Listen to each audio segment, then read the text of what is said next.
This is a video I've been debating making for the last 24 hours. I think this situation is extremely important to talk about, but it's also really complicated. This shit is more confusing than the plot to the movie Tenet. So let's just get into it. Let's spread apart these ass cheeks and get into the stinky meat here. I want to quickly hit you with the cliff notes on why you should care about this situation and why it's a big deal. There's an absolutely awful comedian named Brendan Schaub who is currently suing a small YouTuber over jokes they made about him. Also worth noting that YouTuber lost both of their channels, perhaps because of Schaub, though that's still alleged. If it's true though, then Brendan just gave him the quarter pounder with cheese. Got the double whammy in there.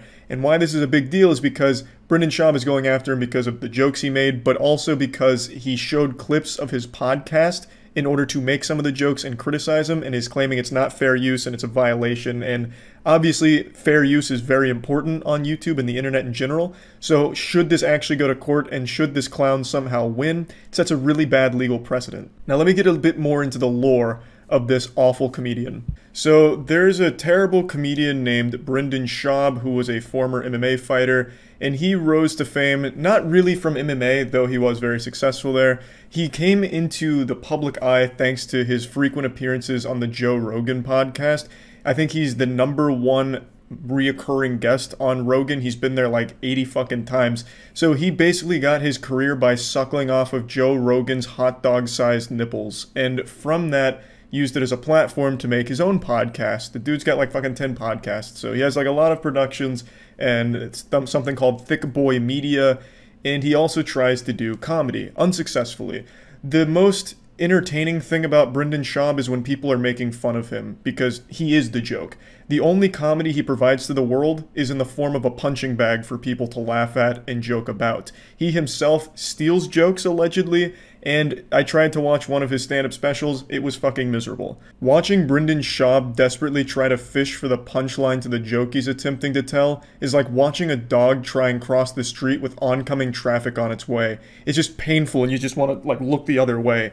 It's miserable. And half of the stories he tells are blatantly just lies. Like, you can tell he is making it up on the spot in order to one-up someone. Like, I was watching him interact on another or actually it might have been his podcast, I don't remember now, but he was talking with Chris D'Elia, and they were talking about being out of gas. And Brendan Schaub just comes out of nowhere, like, raises his hand. Oh, wait, actually, I was out of gas like you guys, but in a much cooler way. You see, I'd actually just won a fight, and after winning a fight and having 15 threesomes, I was in my Hummer H2, he makes sure to specify, brand new Hummer H2, and I was running low on gas, and I was like, I can ride this bitch out, but I couldn't. I ran out of gas. So then I had to, with my Hercules-like strength, push this Hummer myself all the way to the nearest gas station. And then the gas station guy said, "Didn't I just see you on TV? They need to pay you more." That was his story. Of course, I embellished it a little bit, but the story was, I just want to fight. My brand new Hummer was running out of gas, and then I had to solo push it to a gas station where the gas station guy recognized me and said they need to pay me more. That obviously didn't happen. There's like no reality where that ever fucking happened. I wasn't there. I wasn't like tapped into the NSA security cameras nearby or anything, but I can say with a high level of confidence he made that shit up in order to just one-up everyone around him for no reason. Like, there's no moral to the story. There's no like good jokes in the story or anything entertaining about it. It's just him being a fucking douchebag. If you were solo pushing a Hummer, who was steering it? How did you push this Hummer and steer it all the way to the gas station? How far away were you? There's just no chance. And then just so happens the guy working the gas station watched you on TV moments before and then mentioned you don't get paid enough. And then what? Everyone clapped? And then you became prom king? Like, he blows my mind. He is quite literally that frat douchebag everyone knew in college that would tell the worst jokes of all time, but no one bothered to stop them because no one cared. No one laughed. No one gave them any attention, but they convinced themselves that they were super entertaining in their own mind. That is him. That is Brendan Schaub. That is the comedic stylings of this absolute troglodyte. But anyway, so he is currently suing a small YouTuber over jokes that they were making about him. He's very sensitive. Brendan Schaub may look like a big tough guy, but he's actually a really soft, insecure man, if you can believe that. So the jokes hurt his feelings, and he used another company to take down the videos that were criticizing him, joking about him, and then went the extra step to sue him.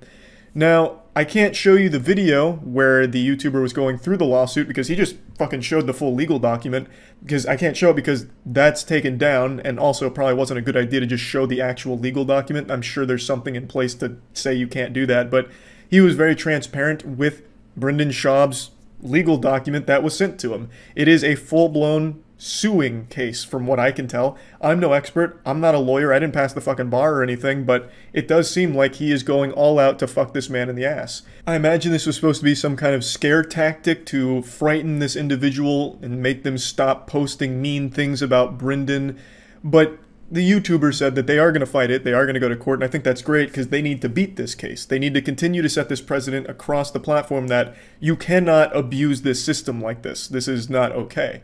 This is very clearly an exploitation of the system. This is just a slam dunk victory for the YouTuber being sued because Brendan Schaub has no case. If Brendan Schaub somehow won this, then it actually hurts Brendan Schaub too, because from what I understand, he also reacts to videos and uses clips from other things in order to joke and criticize. So if he wins this case, he fucks himself too. It's like mutually assured destruction from an absolute goddamn supervillain idiot. It makes no sense, and I don't think anyone around Brendan Schaub is smart enough to tell him how stupid he is. And I wish I could show you some clips of Brendan Schaub and all of this going on, but I'm not going to take any chances with how fast and loose he's being with the legal system here, so I'm not going to show anything from any of his podcasts or anything he said. But what makes this situation really complicated is the fact that there's no real hero in this story. The YouTuber that's being sued is someone that I wouldn't really root for under normal circumstances. I don't want to mention their name, and I don't want anyone to harass Brendan Schaub or this YouTuber. I'm not going to mention their name, but I've seen a lot of archived live streams from their channels where a lot of very disturbing shit was happening. This individual sometimes would get drunk on stream and have incoherent ramblings and say some really fucked up and tasteless shit sometimes. And in one case in particular, I saw a clip of them leaving the stream and then arguing with their girlfriend, and it did sound like some type of domestic violence was occurring in the background. This is all alleged, and this is only based off of live streams that have been archived, but over the course of like the last 2 or 3 years that I was able to like look at this person, I saw a lot of people talking about frequent domestic violence on stream. I saw a lot of clips of him and his significant other constantly arguing, yelling, shouting, screaming, and just a lot of really disturbing things. Playful retard. Has no idea what's really happening. Oh, she annoys me. Kyle, it's her birthday, man. What is it? Yes, we didn't get banned. You just were irrelevant. And I gotta handle the kids because you couldn't, stupid. Ban him forever. Yeah, whatever. Yeah, you're a fucking retard, fuck. We're going to handle the fucking kids. This fucking What am I doing with you?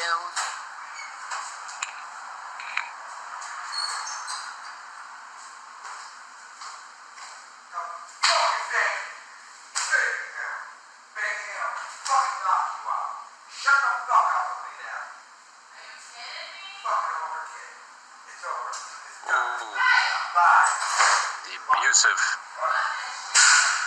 Like I said, his channels are down, so I can't look at his content myself and see him. I can only experience this through the re-uploads from his community and the community members talking about the streams and talking about these clips.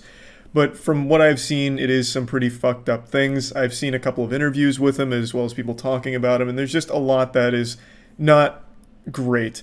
Especially that clip where it does sound like he is hitting something or someone. Hopefully that's not the case. Hopefully that's just a complete wrong interpretation of what's happening. But I just wanted to say, from everything I did see on this individual with like the arguing, which happened on stream often, and the drunk streams where really not great things were talked about, it's not someone that I would be like super enthusiastic to support, but I do hope they beat the case against Brendan Schaub, because Brendan Schaub is basically salting the fucking earth here.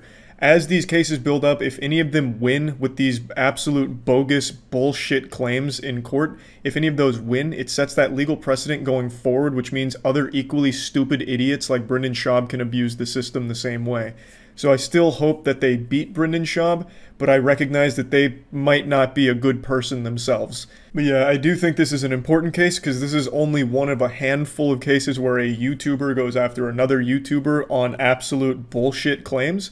And hopefully, just like the previous cases with like Ethan Klein versus whatever the dude's name was, I'm already forgetting his name, hopefully this case will also result in that shit being shut down as well. Like I said, I think this was probably just supposed to be a scare tactic. that didn't work and might find its way to court, though I still do think that's unlikely. I'm hoping the case just gets dropped and doesn't go that far, but if it does, hopefully it gets an absolutely biblical smackdown in court, just gets fucking slapped off and don't have to worry about it again. But yeah, I just wanted to cover the situation because I do think it's an important one to talk about, and yeah, that's about it. So yeah. Right now, there's an extremely interesting lawsuit going on between Activision and Anthony Fantano of The Needle Drop, the internet's busiest music nerd. And it's a real eyebrow raiser, I'll tell you what. For starters, most of these publications refer to Fantano as a TikTok music critic. That's the most disrespectful shit ever. That's like cheerleaders laughing at you right to your face, pulling your pants down. Like, that's so embarrassing to get labeled that. They're spitting on him. Fantano's been on the internet long before TikTok ever even existed as an idea, so I'd have to give those headlines a light too. But anyway, when reading those headlines, what I expected in this story was Activision being 100% in the wrong and bullying a creator, because they are a company known for shady, awful, garbage, horrible, horrible things, as well as being unbelievably greedy. So I thought this would be a case of that, them strong-arming a creator and wiping their ass with their face. But after reading through the actual lawsuit and going over the case, it's super weird because Activision is still a supervillain, greedy, evil corporation, but the argument they're making in this lawsuit is actually one that helps normal TikTok users. I want to make it clear right away, I am not a fan of Activision. You certainly won't find me pumping my fist for that company. I am no Activision enthusiast. I am, however, an Anthony Fantano fan. So this was a really weird case because I don't see how Anthony Fantano could possibly argue his side. You know, melon magic can only go so far, and in this case, I don't think it'll be far enough. And if Anthony Fantano did somehow win, it could open the door to large-scale exploitation of a system a lot of normal TikTok users rely on. And I'll explain what I mean in a moment. And I want to be clear right now, Anthony Fantano has not spoke his piece on the subject yet, probably because it's a very touchy legal matter, so it'd be very difficult to speak on it. So I can only really give you the perspective of what's been laid out so far, and maybe that'll be subject to change as it continues, but basically right now, Anthony Fantano had a very popular meme of him go viral called Enough Slices. It's a meme that's been used endlessly on TikTok. It's become a very popular meme. And Activision recently used it in an advertisement they made for Crash Bandicoot on TikTok. And Anthony Fantano allegedly cease and desisted them, to which they complied and took down the video. But then, according to Activision, Anthony Fantano reached back out and said that they're going to be required to pay a substantial amount of money in damages for using his intellectual property, basically, that meme. And they said, no sir, we're not playing ball here. That's not a game of foosball we're interested in engaging in. So they are countersuing Anthony Fantano and looking for a declaratory ruling that states that he will no longer be allowed to try and get money out of users or companies that use his meme clip because they say that that Enough Slices meme was knowingly entered into the commercial sounds library on TikTok. Now, most of you have probably already activated your super sniffer and smelled a little something fishy here because there is a big difference between a normal TikTok user, you know, fucking Cliff Blast Cleaver using Anthony Fantano's Enough Slices meme for a goofy little TikTok he made, and a company like Activision using a meme he made to sell a product. They're very different. It wouldn't be unheard of to be okay with a normal person using your meme and not being okay when it's a company using it to sell a product that you don't agree with and you don't like. And that's a fundamental right that you have, that your likeness can't just be manipulated and used to mislead consumers or something into believing that you support a product that you don't. And this is what makes the case really interesting because in here, what they used was a meme from Anthony Fantano that they are arguing was opted into a program called the Commercial Sound Library, and in the Commercial Sound Library's terms, it very clearly states that when you opt in here, when it is part of this directory, that it is completely fair game for companies, brands, advertising partners, and normal users to use for any and all purposes whatsoever, which does include paid content and advertisements. Now, since the ad was deleted, I'm unsure if they used Anthony Fantano's actual video clip that has his face in it, or if it was just the audio. I'm really not sure. But even still, the meme itself was uploaded, apparently, to this commercial sounds library, so Activision's argument is that he can't just selectively enforce who is and who isn't allowed to use that meme because it has been uploaded to the commercial sounds library, allegedly.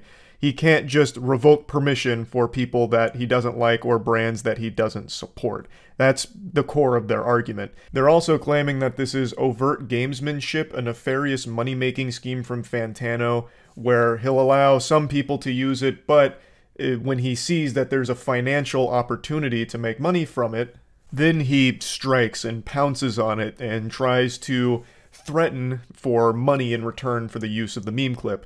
According to Activision, he's stated that he's done this before to a couple of other organizations, I suppose, to which they have complied, but Activision isn't going to. They are arguing he doesn't have the legal grounds to do that. He can't just selectively enforce who's allowed to use that when he has knowingly uploaded it to a directory that has a blanket use for everyone for any purpose whatsoever.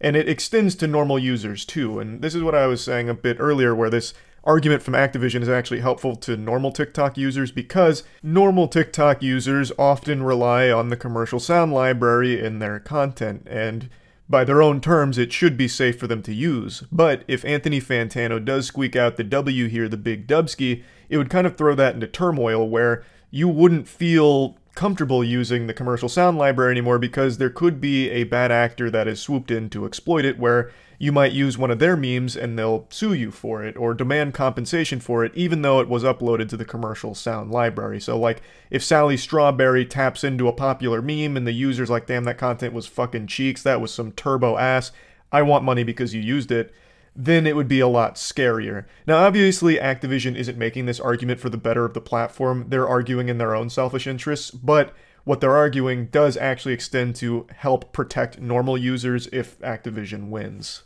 I've seen a lot of discussion on this topic, and it seems it's all hyper-focused on brand versus creator, which I do understand. A lot of the claims are around brands trying to exploit creators and use their likeness to mislead consumers through advertisements and falsely label support where there is none. Like, I do get that angle, but this case is not specific to just that. If it was, I wouldn't really give a fuck. My heart's not exactly breaking or shedding any tears because brands might not be able to use TikTok memes.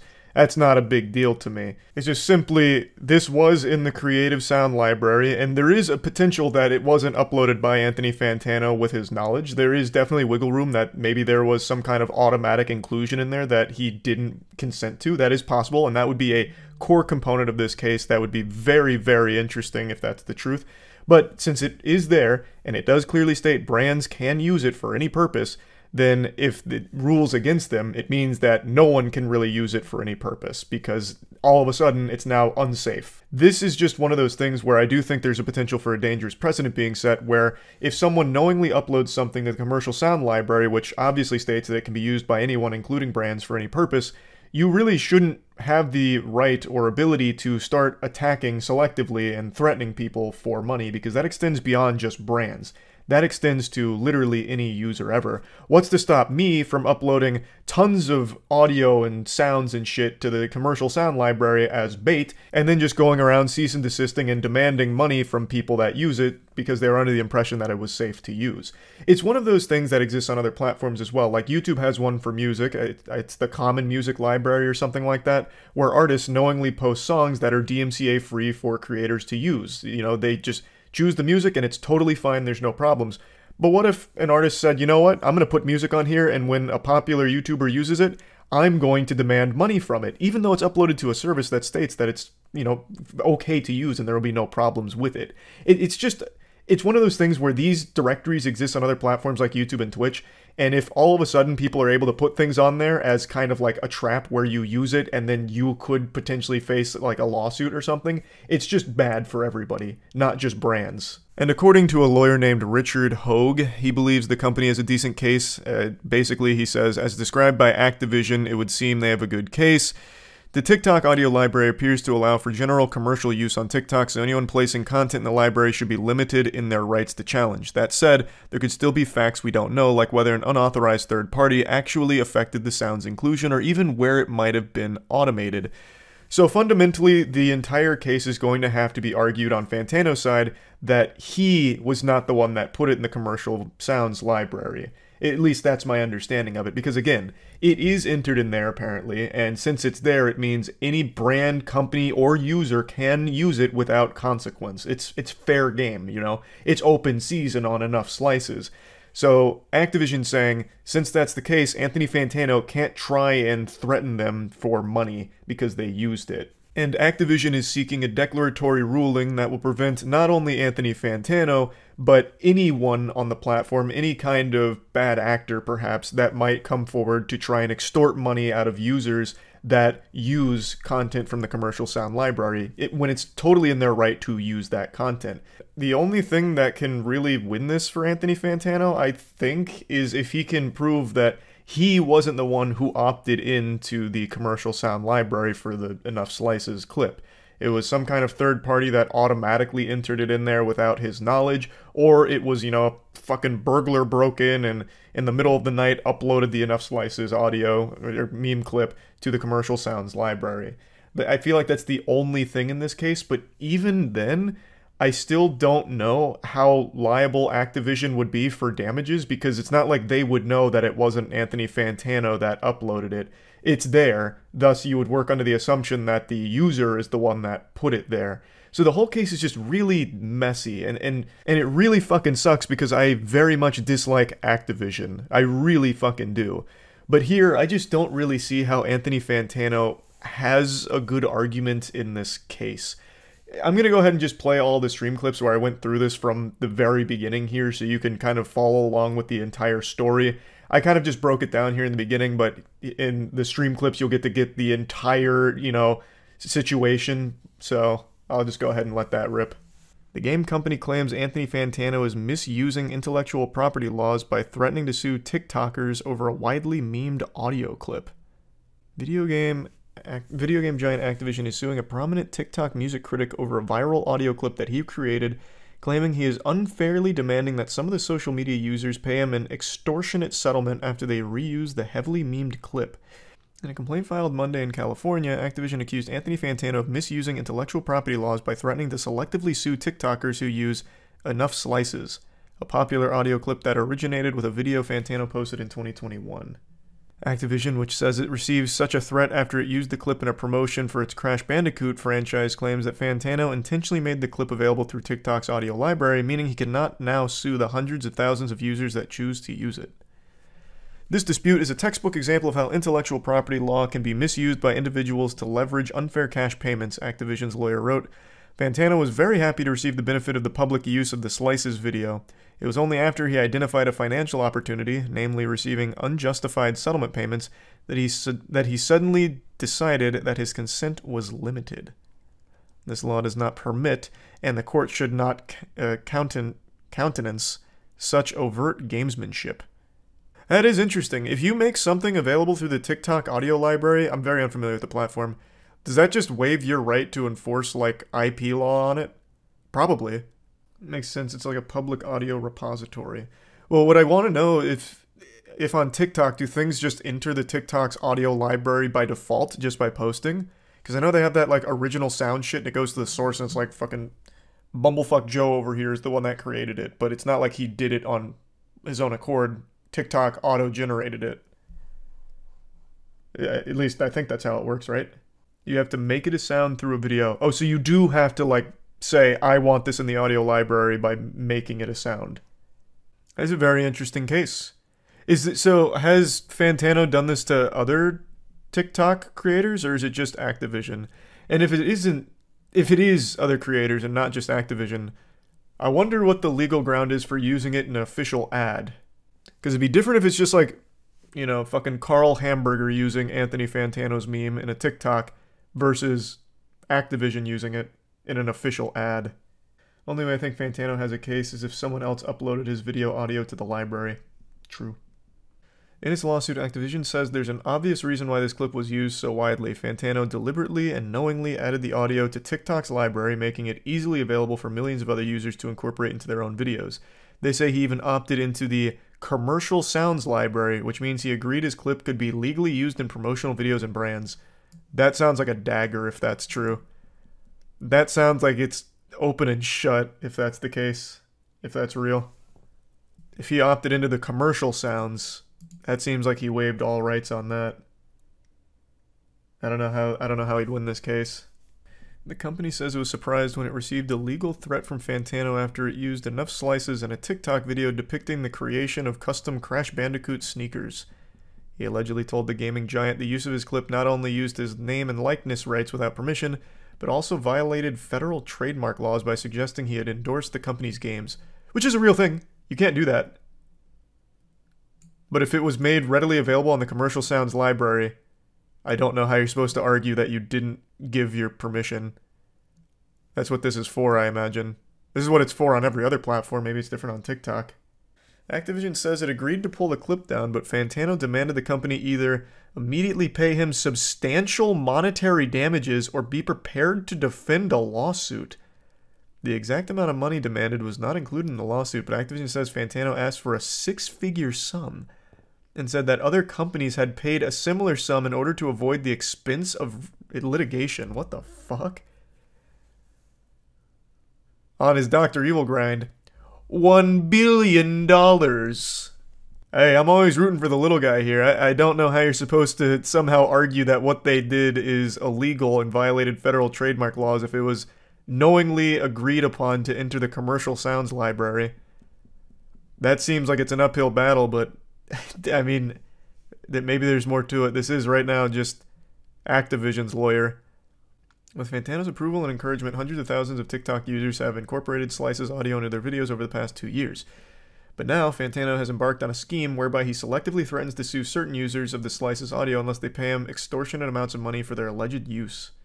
The commercial music library from the TikTok's ad manager. Let's see. In order to get it there, it's called commercial sounds. Even in the own post, commercial sounds. But it's listed as the commercial music library. Okay, I see. So this is it. This is correct. CML features commercial sounds, both with and without lyrics, whatever. Who can use the commercial music library? Is for TikTok users that use TikTok for marketing, advertising, sponsorships, endorsements, or publicity, including official brand accounts, their promotional partners and creators, NGOs, and government organizations. You can also use the commercial music library for organic and paid content. This sounds like it's kaput. If it was uploaded there by Fantano, I think it's probably checkmate. Yes, sir, lawyer critical. Hey, man, it's just basic reading comprehension. If I uploaded me saying, you know, woo, yeah, baby, to the commercial library, I can't exactly be upset if all these brands start using it. I can't then start looking for compensation. Yeah, you can. No, I can't. I literally cannot. Do you agree that your sound can be used by brands, marketing, endorsements, sponsorships, and all of that? Yes. Okay. And now I don't. I've changed my mind. You can't. Why? Because you signed. It's here. You put it here. It's literally the SpongeBob scene of, is this your wallet? Like when Man Ray's trying to return the wallet to Patrick. Was the advert also on TikTok? Apparently, yes. According to this, it was a TikTok video they made about Crash Bandicoot that used the sound. I think Danny's right. I think he'd have to prove that he wasn't the one that uploaded it to the commercial sound library. Even then, that wouldn't be on Activision. Them taking it down at his request would have been more than enough. True. That would be true. They would have no idea that it wasn't him, but instead his evil twin that uploaded it. I mean, you're not wrong. And they did take it down. They just said, oh, okay, we'll take it down. And now they have to defend themselves against a lawsuit, or they have to defend themselves against legal threats, and are now issuing a lawsuit as a counter. Are you talking about this last sentence? Activision is seeking a so-called declaratory ruling that Fantano cannot sue TikTok users over the clip. They're saying that Fantano can't go after anyone that uses the clip because they're well within their rights to, since he waived the rights by putting it on that commercial library. I'm confused. This trial about Okay, here's a little advice to all of these publications writing articles about this. Change the title. This title has confused everybody. Actually, reading through the case is very different. In a nutshell, Anthony Fantano had a very popular clip, meme clip, which was entered into the commercial music library, commercial sound library, whatever, on TikTok. It became usable, so a lot of people used it on TikTok, including Activision. And when Activision used it, Anthony Fantano threatened them, forced them to take it down, which they did, and then said, if you don't pay me a six-figure sum, allegedly, then you're going to have to defend them. You're going to have to defend yourself in court. And then apparently also said other companies have paid a sum to avoid this. So now Activision is suing, saying, no, you can't do that. You uploaded this to the commercial sound library, meaning anyone can use this, including companies. And Activision's right. It's literally in the exact terms on TikTok that the commercial music library is usable by any brand, any user, anything for any purpose. You consent to that being used anywhere when it is uploaded there. I don't know how he would win this one. But I'm no Activision fan, so if he squeaks out a dub from this, that'd be fucking crazy. That would be wild. I have no idea how he'd do it. I don't even think Saul Goodman could pull this one off, but if he somehow did, that would be unreal. That is a good point, actually. Okay, you made a good point, Otaku. Cool name as well, I guess. It'd fuck everyone else by letting him win and set a precedent that you could pull your agreement after making it. That would be actually pretty dangerous. If Fantano does win, he sets the precedent that even if you upload your sounds to the commercial sounds library, meaning you waive the right and anyone can use it for any reason without compensation, if he does win, that means anything uploaded there is fair game for a lawsuit if you use it. That's a very good point. That's very true. That would be bad. There have been more fights at Waffle Houses than the entire history of the Roman Colosseum. It's a place where people go mainly just to throw down, it seems, and then maybe get like a waffle to celebrate either a victory or rub it in their wounds after a tough loss. I wouldn't be surprised if one of the prerequisites for being a waitress or waiter at a Waffle House is a black belt in Muay Thai. The food really is secondary to the true Waffle House experience of being able to be either a spectator in a brawl or a participant. Waffle House is a lot like my asshole. You just never know when shit's gonna pop off. And it feels like it's always just a matter of time before a fight breaks out. It's got this big reputation now as the go-to Thunderdome for giving or receiving ass whoopings. It's like almost a curse that haunts Waffle House, where you go in there in a good mood, but the second you cross that threshold, it's like that scene out of Kingsman at the church where everyone just like flips on this switch and they're just fighting each other. I don't know what exactly it is about Waffle Houses that bring out the demon, but yes, it is well known now how often fights happen there. And recently there was a massive one that made headlines everywhere, and I didn't even cover it on my channel. I've covered a lot of Waffle House fights, but this one a lot of people noticed I was uncharacteristically silent on, thinking that I was like a Waffle House hipster where this fight was too mainstream for me to talk about, but nothing could be further from the truth. I was as entertained as everyone else was. I'm sure all of you have seen the big brawl by now. I can't show you any clips because with the YouTube's new policy, I would get fucked in the mouth so quick for doing that. So I already know you've seen the brawl, but the thing is, I enjoyed it. I just didn't have a whole lot to say about it. It was mainly grappling. There was like not a whole lot of like squaring up and delivering knuckle sandwiches. It was pretty much grappling until the end, where it finished with a WWE style chair throw, which led to a now historic internet moment. This iconic parry. Yo, they still Oh my god, bro! That was a frame-perfect parry like something out of Dark Souls. She got iframes out of that right there. That is an absolute game ender. She threw that chair with velocity too. That was a cannon. And she not only deflected it, but she like fucking spun it around her forearm here and then threw it to the ground. It was so flashy. Fucking anime couldn't have been smoother than that. It was nutty, and it took the internet by storm. There's tons of edits around this now, with like John Cena being the one throwing the chair. It went super viral. However, this actually had a wildly detrimental impact to that lady's career. She got fired for this, which I think is just wrong. She didn't start the fight. It's a fucking Waffle House. A fight is inevitable. It's like trying to stop the wind from blowing. She was powerless, so what did she do? Defend herself, which I think is totally within her right to do. She shouldn't lose employment because she deflected a chair. Now, I do realize that leading up to this, she was actively engaged in this brawl, but even still, I don't blame her. The brawl broke out and she was defending herself as well as her fellow employees.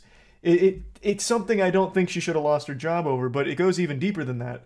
Not only did she lose her job, it seems she's been banned from ever working at a Waffle House again, which makes no sense. She should be like the head of security for Waffle House going forward. She should be training other employees on how to handle situations the way she did. Like, just imagine the wisdom she could share with everyone. By the end of her training, Waffle House employees will be able to slap bullets out of midair. Like, it just doesn't make any sense. She was punished for something I don't think she even did wrong. So, it's a big L from Waffle House. I'll go ahead and show you from the articles where she posted a video going over it. Can't ever work for Waffle House again. I tried working for another one, like, sometime earlier this year, and I had found out that I was blacklisted. That's so fucked up. After a successful parry like that? Man, Waffle House is so dumb for that. She should honestly have been promoted. She could have been the face of their marketing campaign. Like, yeah, we know we have a reputation for fights breaking out, but now we have our own Batwoman. And then it's just like her parrying chairs or something. They could have really leaned into it. Fucking stupid L Waffle House, man. Jesus. I don't know how they couldn't see this easy slam dunk for PR. What was she supposed to do? Just let it hit her in the face? I don't think she was blacklisted for parrying the chair. I think she got blacklisted because it might be company policy that when a fight breaks out and you're like participating, you get fired. I don't think it was necessarily this successful parry. I don't think it would matter if she got hit in the face with it or not. She threw the salt shaker? Oh, was she the one that threw the salt shaker? Okay, then that was probably it. Even still, though, this whole brawl isn't her fault. If they fire everyone who gets in fights at Waffle House, how are they still finding so many employees? Yeah, good point. The turnover rate of employees at Waffle House has to be unreal.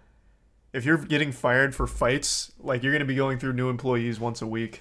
It's so sad how such a triumphant moment with that chair parry could turn into something so devastating for her career. Because she's still out of a job, to my knowledge, which is shocking. I would have thought, like, some other corporation or something would have picked her up just even to capitalize off of her, like, the viral marketing capabilities she now has. But to my knowledge, that hasn't happened.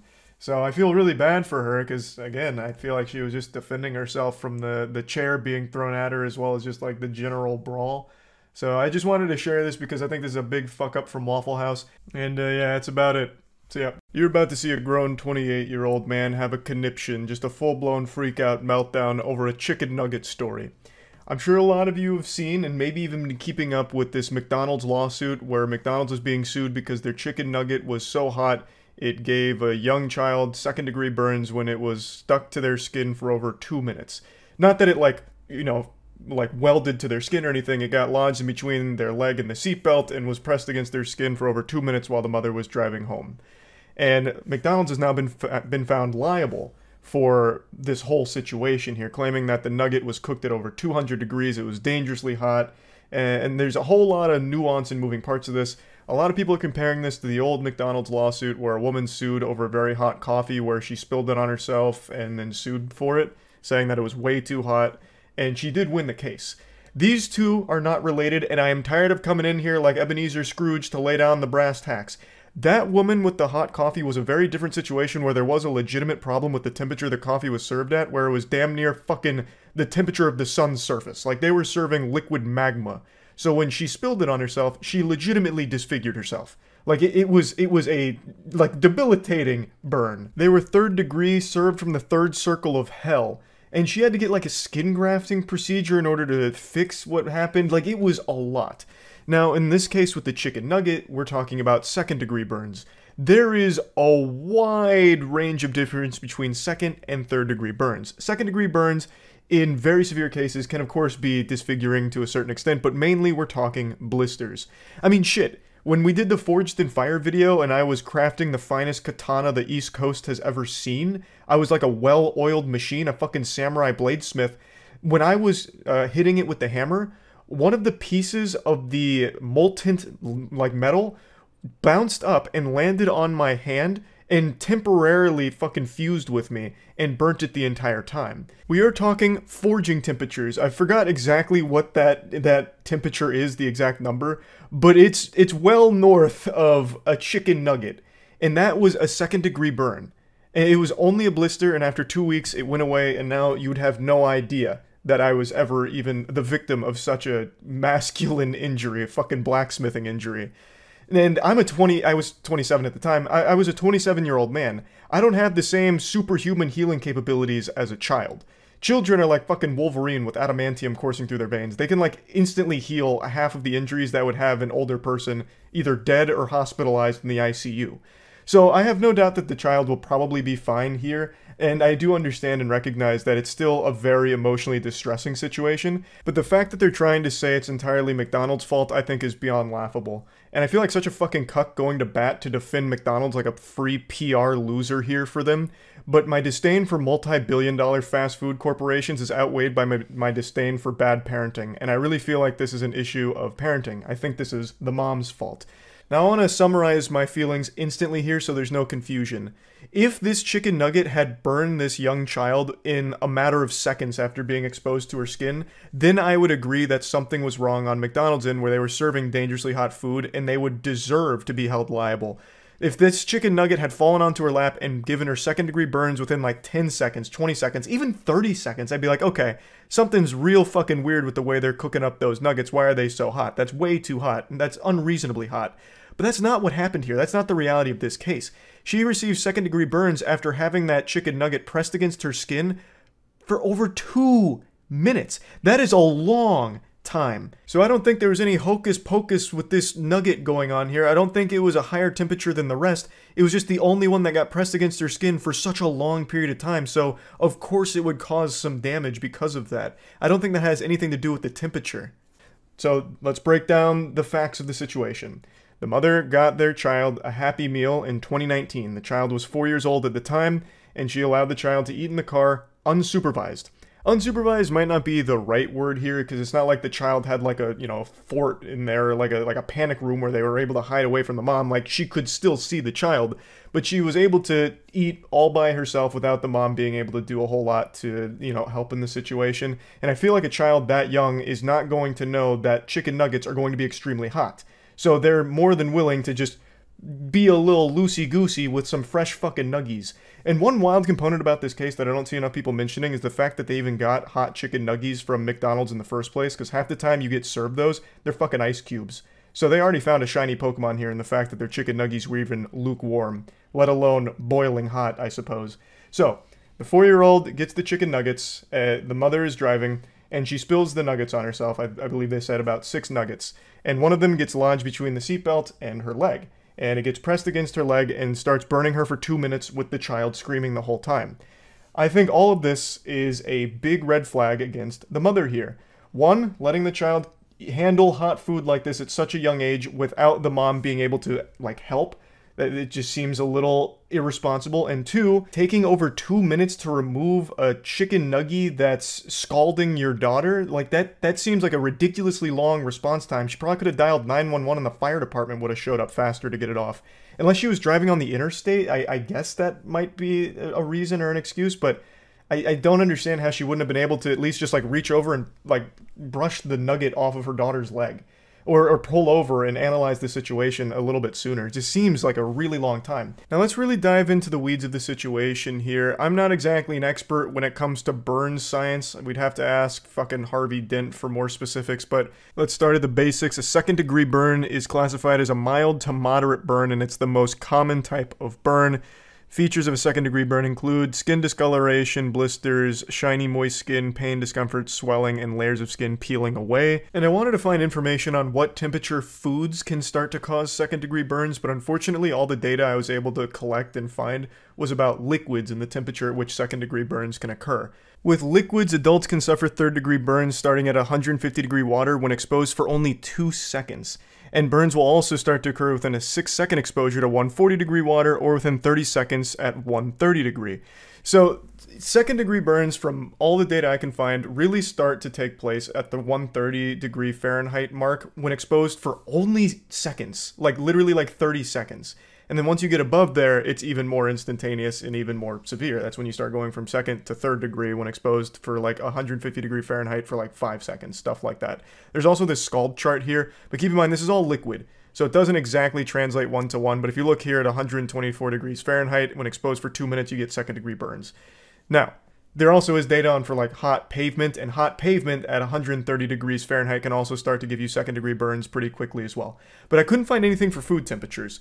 But let's look at some basics here. They're claiming that this chicken nugget had to be fucking going nuclear at over 200 degrees Fahrenheit, which to me just sounds unlikely. That would basically be making a chicken nugget and having one of it saturated in pure fat frying oil that somehow gets locked in between the chicken and the breading, so it'd basically be like a gusher of chicken and oil.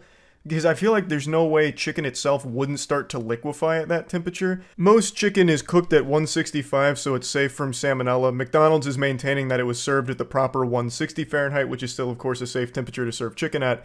And from what I'm reading, no one ever really cooks chicken above 180. 180 is the highest temperature I've seen people cooking chicken, and they claim that it gets really juicy and kind of liquidy. So I imagine if you went into the 200 range, you'd basically get like a fucking chicken broth, like a fucking soup of chicken in the breading. So I just find it kind of unlikely that they'd somehow get a 200-degree nugget, because it already has to go through a long process as well, where it was probably sitting for a certain period of time.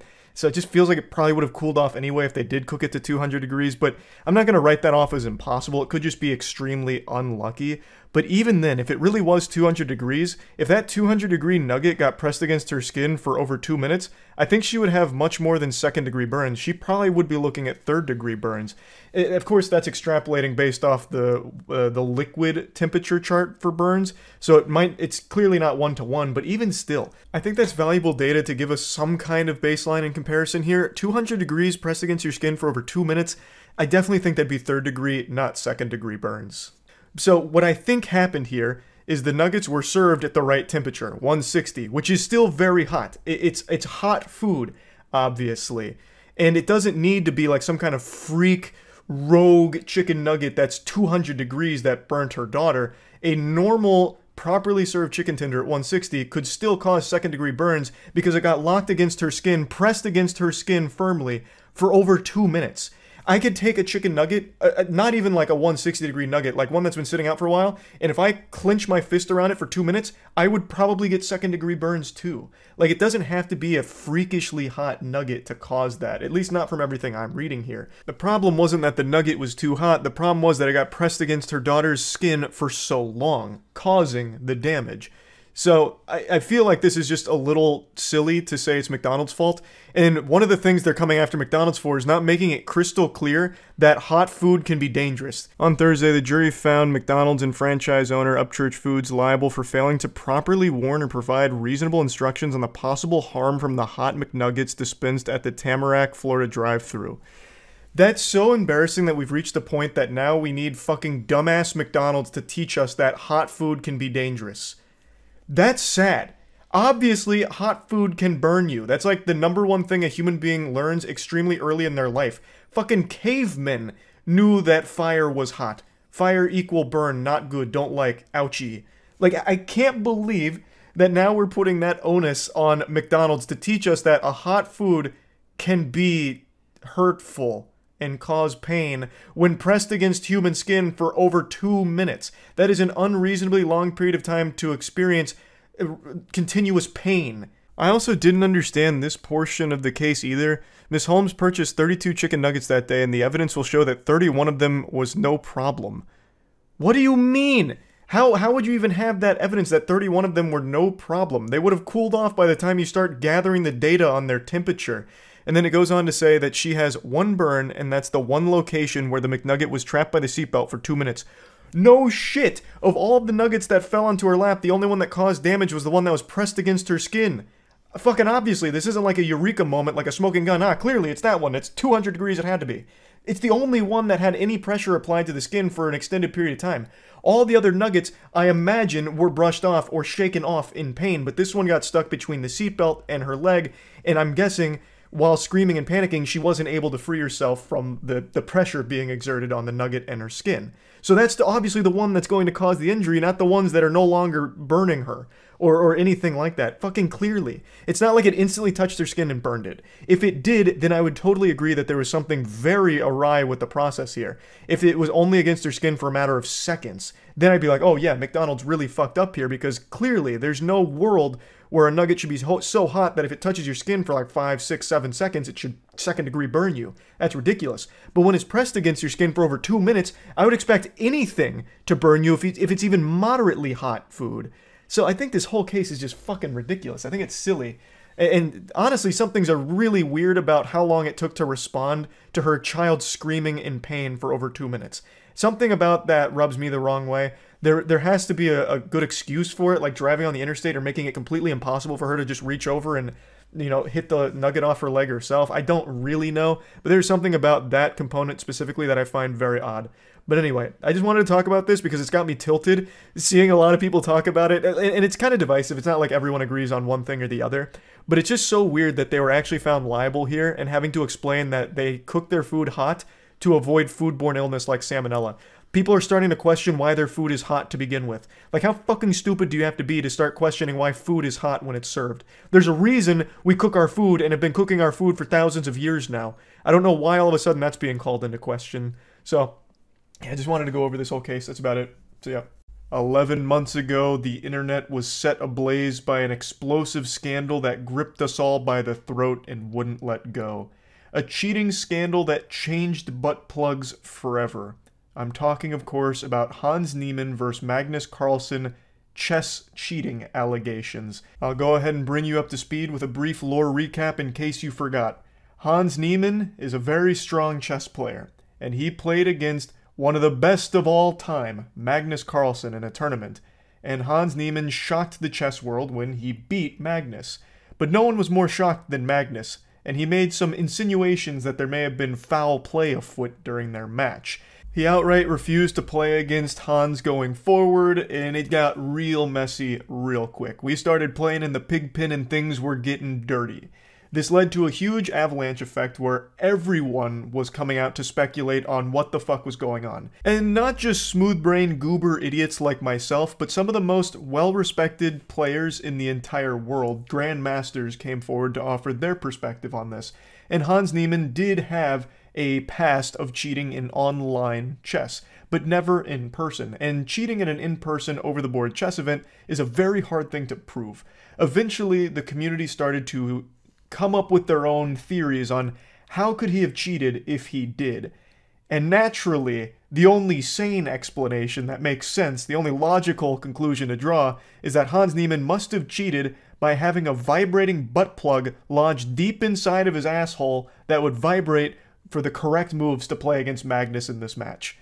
Thus spawned the butt plug cheating scandal that took the world by storm. It's important to note that that whole theory was only half serious. Like, I don't know how many people are diehard butt plug believers in this case, but it is like a possibility. The tech was even proven by some of the brightest minds in America. We damn near revived Oppenheimer to build a functioning chess bot butt plug.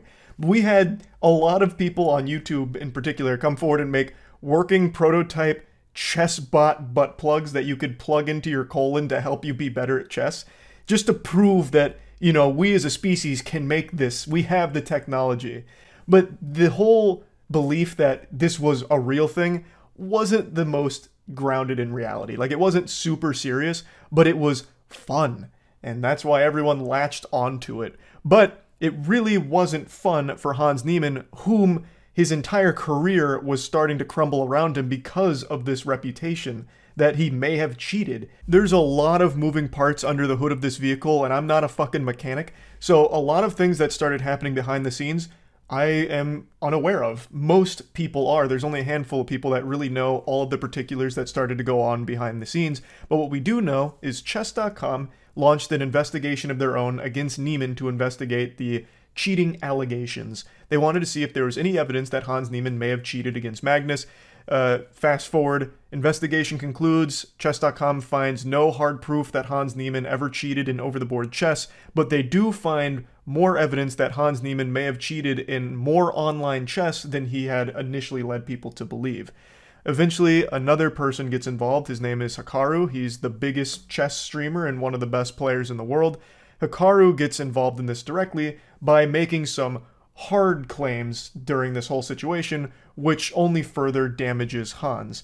So eventually, Hans Niemann launches a lawsuit against everyone. Chess.com, Magnus Carlsen, and Hikaru. It's a $100 million defamation lawsuit. And that brings us to today. That lawsuit has concluded. It has all been settled now, and sports fans, let me be the first to tell you, it's a bit of a surprising ending to this one, all things considered. Chess.com put out a statement saying that all the sides here have been working together to negotiate in good faith to resolve everything without further litigation, and they're happy to share that they've finally made it there. They're finally all coming together, holding hands and saying, you know what, group hug in the shower, no need for any more hostility. Which is not the ending I was expecting to the Game of Thrones here.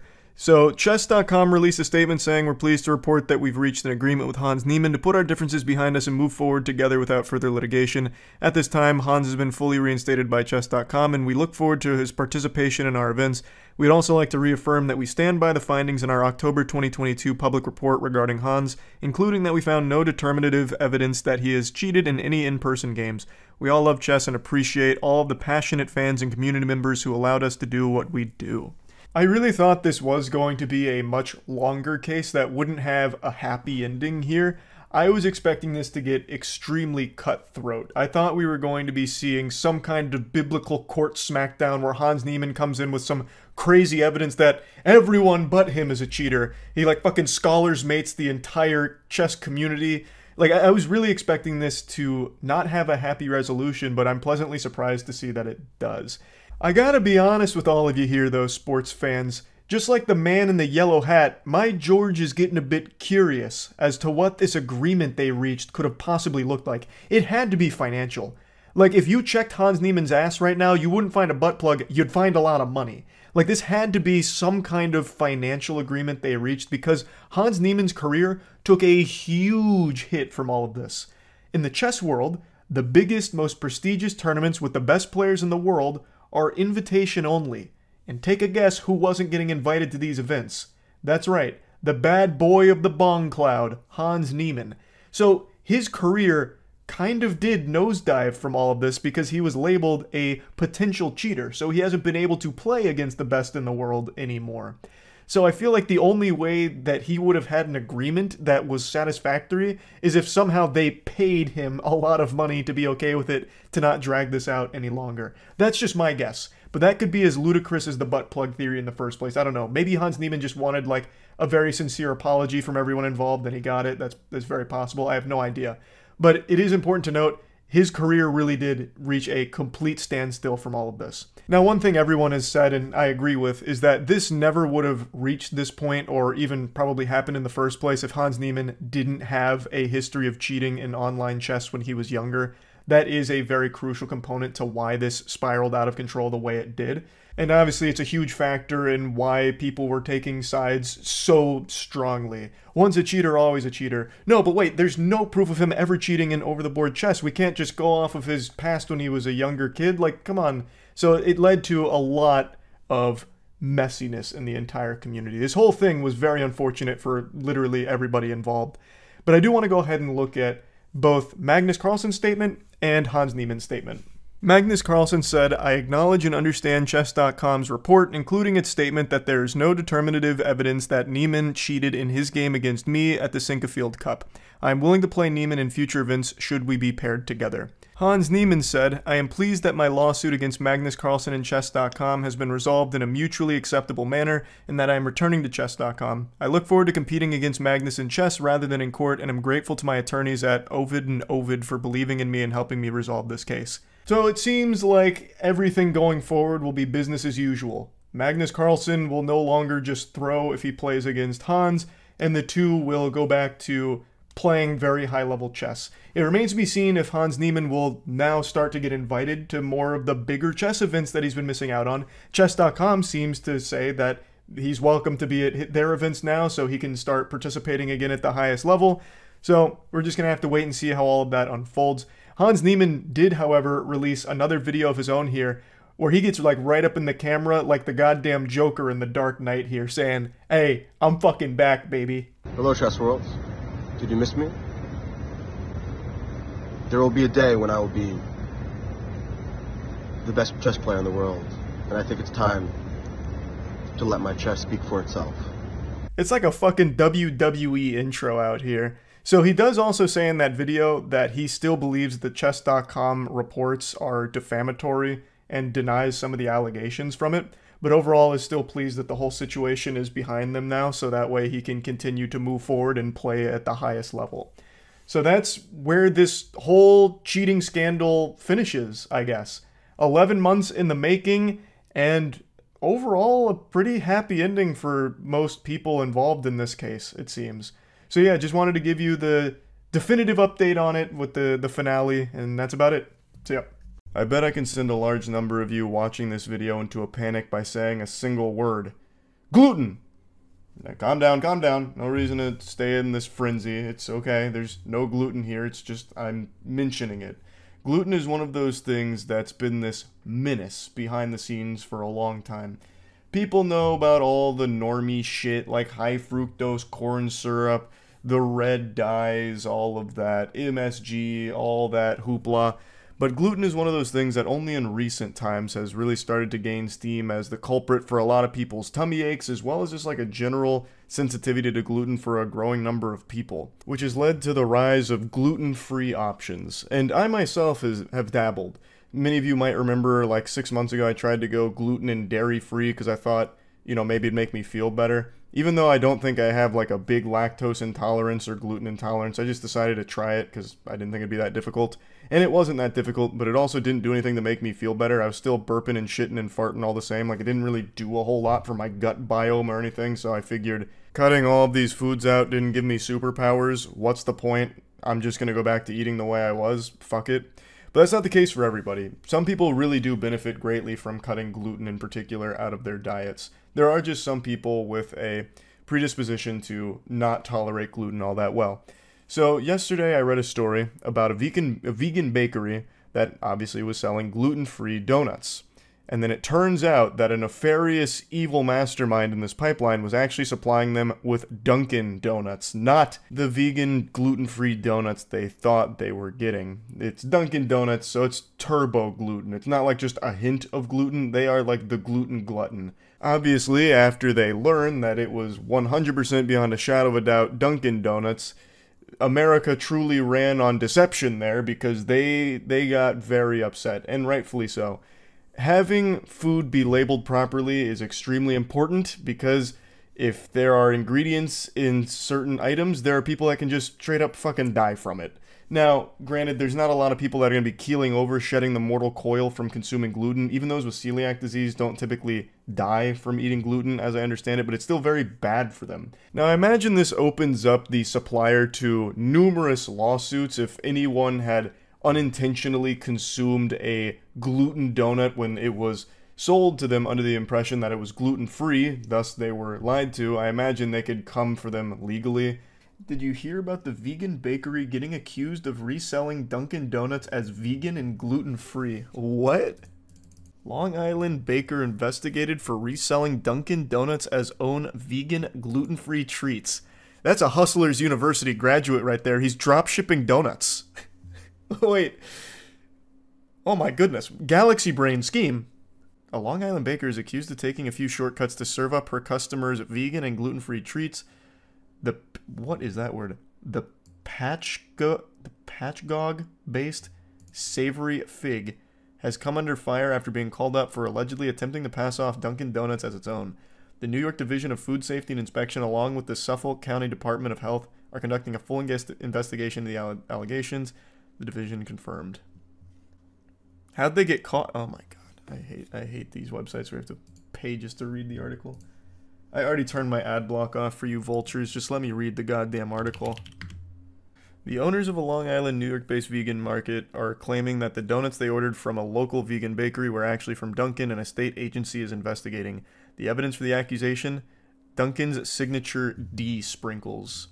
Cindy Snacks co-owner John Stingel and Indiana Cindy K first posted on Instagram on March 3rd.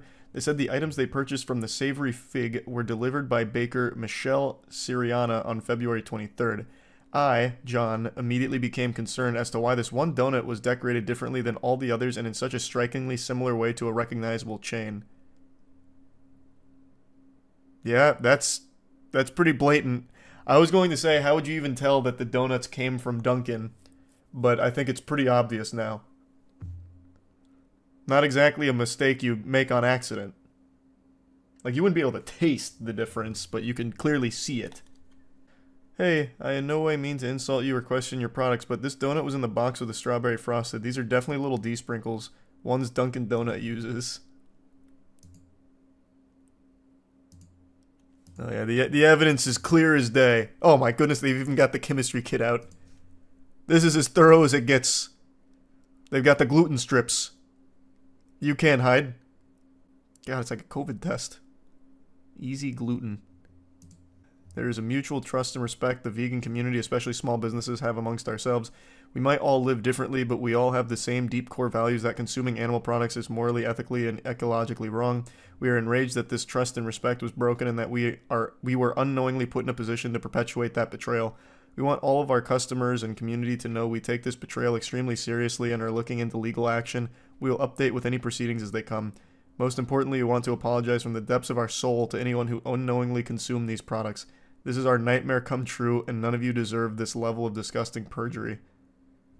Neither Cindy Snacks owner nor Siriana have responded to people's request for comment. The Savory Fig's Instagram account appears to have been deactivated. They're trying to hide. The spokesperson added that even though Savory Fig is registered as a home processor and thus exempt from certain licensing requirements, it still must clearly identify all allergens in products. People also reached out to the Suffolk County Department of Health and was told that if Cindy Snacks filed an official complaint, they would have been referred to New York State Agriculture and Market, which oversees home processors. While Cindy Snacks said they won't be issuing further statements on the situation, they explained on Instagram that they shared the initial post with the safety of the vegan community in mind. We want to make it clear that we came forward with this information to keep our community of local vegans and those with food allergies safe from future harm. What an interesting situation. Trying to poison us with gluten. Well, gluten intolerance is a real thing. Like, I get it if you want to avoid gluten and getting lied to about it being gluten-free and then wondering why your ass keeps blowing up. Like, I'd get mad too. I get it. Like, having shit mislabeled is very not good. What do you think about people who aren't technically allergic to gluten buying up gluten-free products? Well, I'm not going to demand they be handcuffed and thrown in jail for buying gluten-free when they're not intolerant of it. Like, maybe they just like the taste of the gluten-free option better. Like, who gives a fuck? I don't think there's any shortage of gluten-free products. But I love that idea that it's exclusive for only gluten intolerance and you have to demonstrate that you can't handle gluten or something to earn the right, like a license. A license to buy gluten-free. Now, this isn't one of those situations where this is somehow just some tragic mistake or misunderstanding. Something went awry in the pipeline and it was a big ol' whoopsie-daisy. That's just not possible in this case. You would know that you were selling Dunkin' Donuts hand-me-downs. You were fucking, putting out the sloppy seconds of your Dunkin' order and peddling them as gluten-free, knowing full well they are not. There is no other way that this could happen. It is malicious. Now, I don't know what's going to come next for the supplier of the Dunkin' Donuts under the guise that they're gluten-free. I imagine it's probably not going to be great for business, if there is even going to be a business left for them here. But yeah, I just wanted to share this story because this is a pretty fascinating one. I wonder if there's more cases of this going on behind the scenes that we just don't know about because gluten-free has become such a marketing buzzword. Organic has been one for a long time, and I have to imagine there's a lot of foul play, a lot of fishy business going on behind the scenes there. but I do think that it's probably also prevalent in gluten-free as well. I think that this isn't isolated. I think others have just been better at hiding it. But that's just my tinfoil hat conspiracy at the very least. But yeah, that's about it. So yeah.